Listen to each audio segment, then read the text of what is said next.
Hello there, sword friends. Today I'm going to tell you about this sword right here. It is the Olbrecht from Darksword Armory. And before I get into the video, a couple quick caveats and disclaimers. One, I don't know if I'm saying the name correctly, so if I'm not, it's linked in the description down below if you want to know where you can go get one. Two, this is a review sample sword. It was sent to me from Darksword Armory, so thank you to them for sending it my way for the purposes of review, but do know I didn't spend any money on it. If you think that makes me biased, then you know at the start.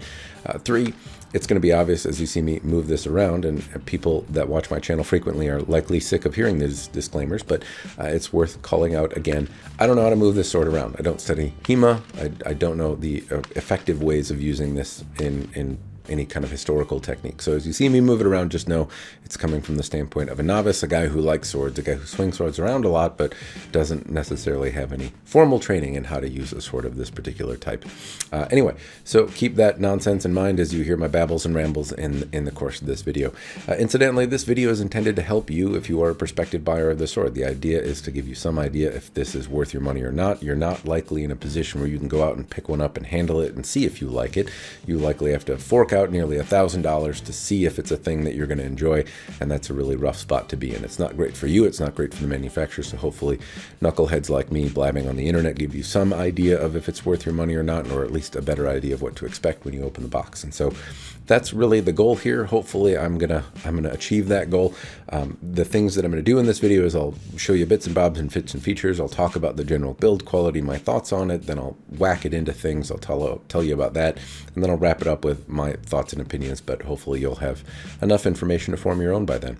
The basic gist on this sword, it's $810, at least in the configuration that you're seeing it on. So as you're examining, is it worth your money or not, just bear in mind $810 is what you have to spend to get it in the configuration that you're seeing, which is the sword in a sharpened variety with a scabbard and belt system. And so if you want less of those things, then it costs a little bit less money. Not a huge amount, but $810 is what you'd have to fork over, presumably with some shipping, to get a sword in the variety that you're seeing it on this video. Anyway, that's also what I'm going to be keeping in mind as I think, is it worth it or not? Because $810 is certainly far from the least expensive thing that's out there, and it's certainly a worthy sum of money to spend on a sword, a fun object, not quite a toy. I don't want to call it a toy, but you know, a luxury good, so to speak. But it's also pretty far from what you could spend on swords like it. I've reviewed a number of swords that are in the thousands of dollars that don't come with scabbards and all the like there. So this is, believe it or not, especially given some of the price hikes and some of the inflation that we've seen, $810 is kind of in the middle to high middle area of reproduction swords that you can buy, and that's the frame of mind I'm keeping it in as I examine or think about the market and decide if it's worth it, how does it compare, etc., etc. But I'll save all that for the end, as well as moving it around and some thoughts on that and some other blibbity blobs. But what I'm going to do now is go over the bits and bobs and fits and features. I will note before I do that quickly that this is supposed to be a Type 20. I don't know enough about the Oakshot typology to tell you, is Darksword Armory actually producing a Type 20 sword or not. I can't tell you. It's big, and the dimensions are down below, but I'll talk about some of my thoughts on the size and what I liked and didn't like about it when I get to this section about moving it around. But I'll just say that in terms of the ad copy, I don't know if it's a Type 20. I don't know if it's a Type 20 or not, but we'll examine the blade a little bit later as well. But for now, I'm going to talk about the pommel, this end bit right here. And first I'll note that I love this kind of faceted scent stopper pommel. It is one of my favorite shapes because it feels super good in my hand. It doesn't bite into the fat of my hand. It turns around. Darksword Armory puts everything under a relatively high buff, so I can make out tool marks. They're not finishing it off, you know, like jewelers or anything. There's a fair amount of tool marks here that have just been kind of buffed out, so to speak. And in that buffing process, whatever wheel or compound they're using, there's a little bit of residue that gets left over, but it also takes away any of the sharp edges. So I would say that I can make out the detail of the faceting, and at the same time the edges are soft to the touch, so moving it around my hand is pretty comfortable. The pommel will rust, and it did rust, so do note that. You still have to clean it off. But at the same time, I would say that for $800 here, I like the overall shape. It'd be nice if they were cleaner. So I'd like to not see tool marks, and I'd also like to see cleaner facets that aren't just buffed over and are cleaned up. That's probably a level of finish work that is much more expensive to do, but I would like to see it. On any note, though, this is comfortable, it fits on really well, it stayed on really well, and it has a peen which has a fair amount of hammer marks on us. Honestly, there's some errant strikes that have missed the peen here, but there's some signs of handmadiness, which is a technical term, I know, but gives you the sense that somebody actually hit it with a hammer, if that's anything appreciable to you. I wouldn't say that the hammer marks are so audacious that they really detract from the overall aesthetics, but if this is hanging on your belt, this, you know, this little nubbin is standing out facing the world, and what you're going to see. It's also what you're probably going to rest your palm on, and so if there's any ugliness to it, it does kind of stand out. Overall, though, I would say it fits on pretty well. The peen is, you know, reasonably well done. There's just a few tool marks and whatnot on the pommel. Points for the shape, though. I really like the overall aesthetics, I guess, of this sword. I'm not a particular fan of wheel pommels. This one, I really happen to like it's one of my favorite styles of pommels, and I think it's really well suited on this sword. As I move up, I can talk about the transitions. Now, you'll notice, as I'm holding the sword now, the leather wrap has been removed. So I'm going to talk about the transitions a little bit first, but the leather is not on it right now. The transition overlapped just a little bit. Now, in the past, I've seen Darksword Armory swords that have not overlapped, or rather, like, sometimes the metal sticks out. I thought that this transition was actually reasonably well done. The leather covered around the pommel almost entirely, and there was a little bit, you know, of a flap on one side, but not really too much. And then as I went down the grip, up to the transition on the other side by the crossguard, that was fit on there really, really well. And the overall shaping and aesthetics of the grip, I liked that it kind of had an element. It was blotchy, I guess, but in a good way, in an aesthetic way that kind of had some organic feel to it, which I happen to like. It overall was well shaped in terms of the grip and the leather. It comes down to a pretty narrow section here, which lets you move your hand around, and this really indexes well in terms of the grip. I felt like as soon as I picked it up, I knew where the edge was, and it locked into my hand. It didn't turn around particularly easily. But as you'll notice, there's no leather on here. So as many compliments as I can give the grip, I can say that I was able to get a fingernail, kind of peel away a little bit, just kind of pick at the edge of the leather, and it kind of started to come unwrapped. And then as I went out and used it, it continued to come unwrapped. And so I tried a quick makeshift fix of doing some Loctite, some super glue, putting it in there, tying it down, leaving it for a day, but it just kind of came undone when I went to go do it again. And then I just got sick of it and peeled it all off. So the leather wrap did not hold up particularly well, and mostly it was because I was picking at it. So I saw a little, I was like, can I get at it? And I was able to kind of peel back a little bit more than I thought, and then I could never really quite recover from that. So it didn't completely fall off through the course of using it, but I couldn't ever quite repair it from just picking at it. So I don't think the leather was adhered as much as it should have been. It's the first time on any Darksword Armory sword that I've had that I was able to do that. So something might be off. It might just be the prototype nature of this one. At least I hope that's the case, because I shouldn't be able to pick at the grip and then have it kind of start coming undone. And then, I don't know, maybe there's something off about the leather as well, because I've had luck super gluing them down and kind of binding and winding them down with cord and kind of clamps and whatnot, and that didn't hold the leather on much better. So I'm not entirely sure what was wrong with this one, but the leather did come off. What it does allow me to show you, though, is the general shape of the handle, the riser. It's reasonably well fit wood, and kind of, I don't know, has its own charm now with the absence of the leather. But that would be my one major complaint. Apart from that, though, compliments in the grip. I liked how it indexed. I liked how it fit in my hand. I liked how it locked. I liked how I could move it around. I liked that there was no wheel pommel digging into me. And I also liked the amount of vibration that I felt when I went to go hit stuff. I'll talk about it later, but I went out and whacked like branches and stuff in my backyard and just did some generally abusive stuff. And it's, I could say, how well did it cut and what did it do? But the thing I was also not feeling was an enormous amount of vibration when I went to go hit these things. So I basically bashed the sword into logs, and feeling vibration in the grip would not be an uncommon thing to happen, especially on the lower hand if I grab the pommel and swing with two hands.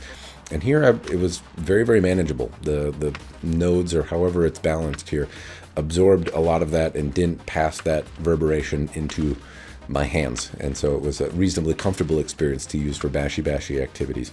Anyway, the grip, the leather came off, but apart from that, the shape-wise was pretty good, and it had a seam on it.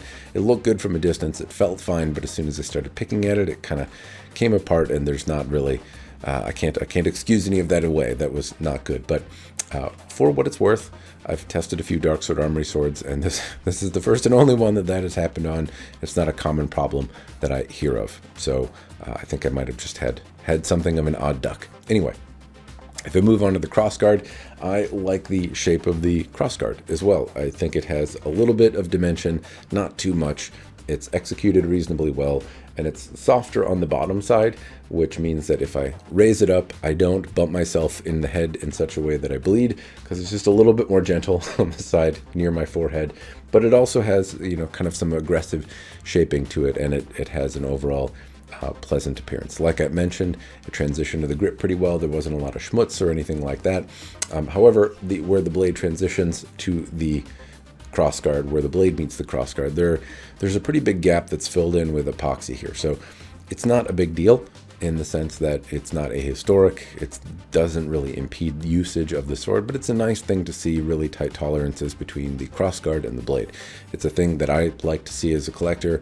Does it matter in terms of application? No, it's just a time-consuming, hard thing to do, and that's why I like to see that little detail done. This one is milled out in a pretty substantial way, and there's plenty of area for things to be. So there's a pretty sizable gap on either side. It's filled in with epoxy or resin or something like that, so water isn't just going to pour down the handle and rust and stuff like that. But at the same time, it's less pleasant to look at than if it were a really tight tolerance that met between the crossguard and the blade, I should say. I also can't tell where the shoulders are resting, but I can tell after beating this into a log a few times, nothing is rattling or wiggling or anything like that. So whatever they're using to adhere, it's holding up, and the epoxy and stuff isn't brittle in such a way where if you hit things with the sword that chunks of it are going to fly out, which has happened on other swords. Anyway, I'm going to talk briefly about the scabbard here. So Darksword Armory scabbards tend to have more or less the same kind of visual look. I don't see a lot of variety in terms of appearance on the scabbards. They have similar risers, a similar belt system, and this one does things that I guess I would hope to see in a scabbard. So if I turn it upside down, it doesn't fall out, but a little pull and it'll come out. I was playing around with this in the kind of not rained but damp time, and it held up. It doesn't seem to change now that it's dried out and it's inside. But I didn't get rained on it directly. The leather also feels of like a solid quality. So sometimes if I play with some of these scabbards out of China and I kind of push or try to move the leather around on the scabbard, it feels thin and it moves around easily. This feels like a higher grade of leather and feels more solid, and the core feels a little thicker. It also doesn't rattle around at all. It's pretty lock solid in there. So if you're trying to creep up on somebody with your giant sword, then you've got options. Anyway, that's the scabbard. I can put it on, I can wear it. It's not actually too uncomfortable to wear. The fact that you have kind of two straps, you pull them, it's easy to tighten on yourself. It's a pretty intuitive belt system actually to wear. So I can't say that I necessarily mind it, and given the scabbards that I'm used to getting with swords, I think the Darksword Armory scabbards are pretty top notch in the realm of scabbards that you can get from other vendors. Now it's time to talk about the blade, the pointy stabby part, probably the reason that you're here. And there's a lot going on with this blade, so I'll attempt to go over some of the features. So in terms of polish, it's buffed. So it has like a mirror polish on it. There are tool marks and stuff that are under here. It's not perfect, but it's buffed to kind of a mirror shine over those tool marks. So if you look at it really close, you can see some kind of imperfections in there. But the plus side is that if you ever want to go out, cut things, it's more or less you can buff it again and get that mirror polish back, so it's a little easier to achieve the way they've done it here if you want to actually use your swords and also keep them in relatively good order. But in terms of geometry, there's some profile taper, so the sword doesn't taper honestly a whole lot until like the top third of the blade. Then it starts taking a little bit more aggressive taper to a pretty acute point. I'm not sure how great the point's going to be in terms of penetrating mail, but the sword is quite rigid and that point is reasonably acute. I wouldn't want to get poked through it, but it does get pretty wide, so I'm not sure how great it would be at thrusting through mail. But in terms of thrusting through anything else, the point is very pointy, the sword is very rigid, and so despite it has kind of a cutting, I don't know, wide look to it, it's still easy to get the point where you want to, and you can deliver a very aggressive thrust with the point.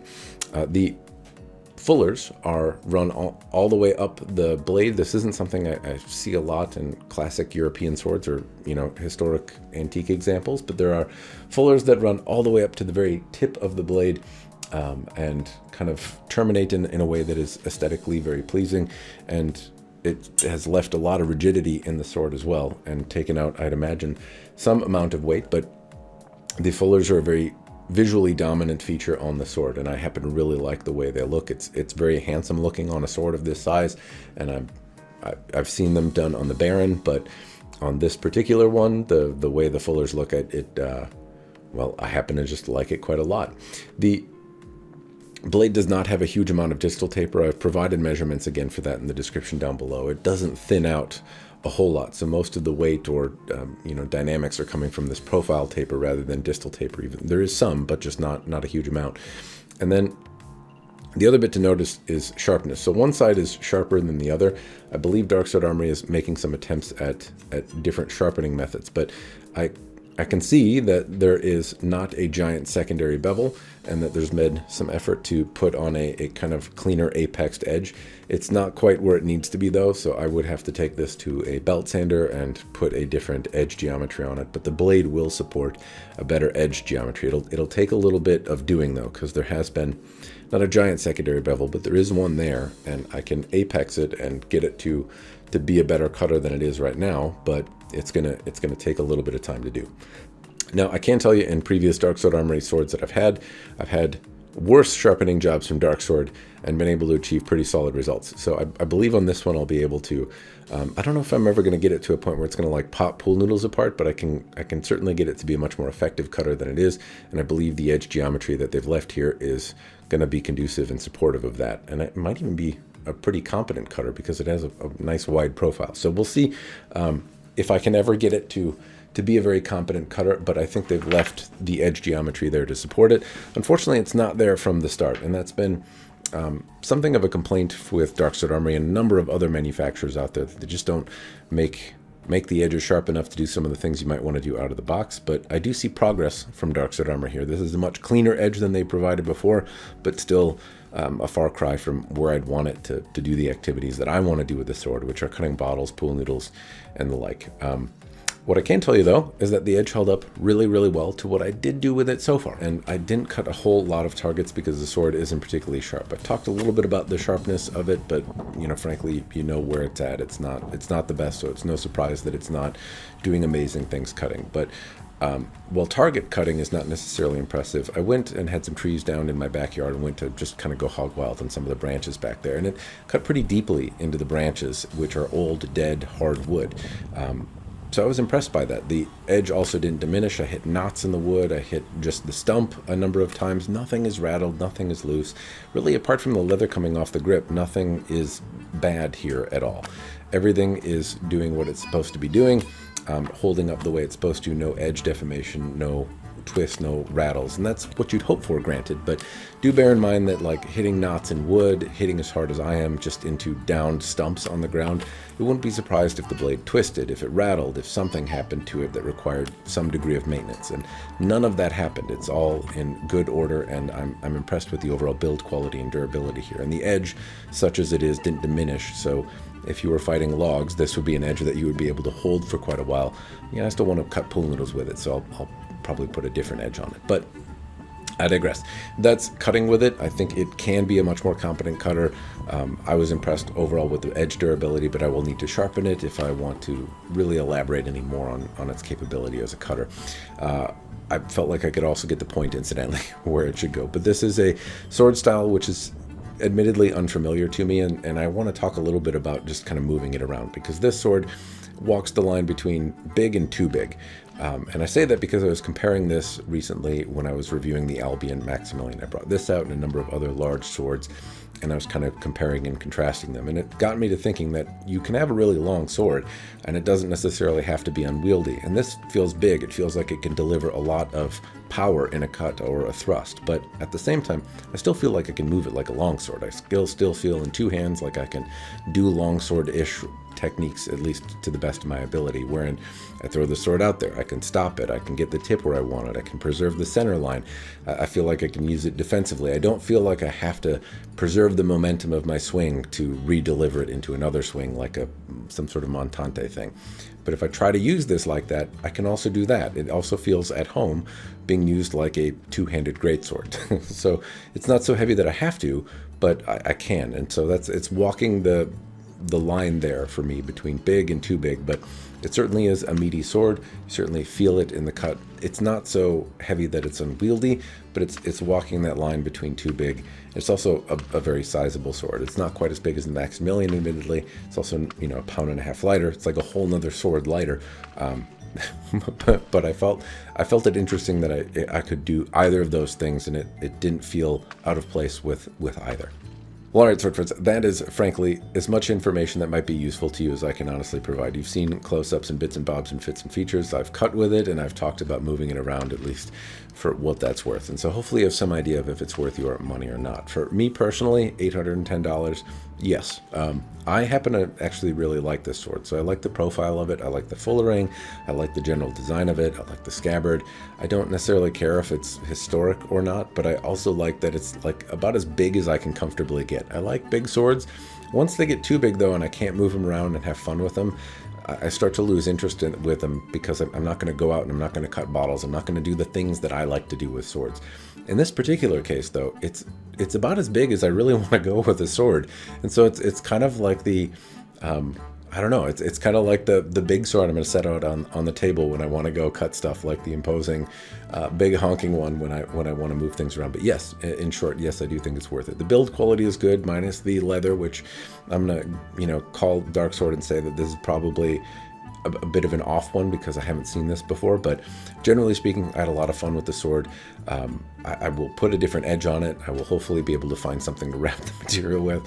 And other than that, I thought the sword was overall really compelling. I liked the way it looked, I liked the way it felt, and I thought it had something to teach and show me without being overboard. So I did happen to enjoy this one. It's also worth noting that I beat it on logs in the backyard, and if you can aggressively strike swords into stumps and they stay in one piece, that's a good sign. I've tested Darksword Armory swords in the past and been very abusive and brought them to failure, and they take a lot to diminish and break, and this one seems like that as well. Now, I didn't push it to failure. I'm keeping it in one piece, but at the same time, I did hit it really hard into down stumps on the ground. That's a lot of shock going into the sword, and it held up. And so the build quality as well is something that I feel is appreciated here, and something that I'll be comfortable cutting some pretty hard targets with in the future. Anyway, those are my thoughts.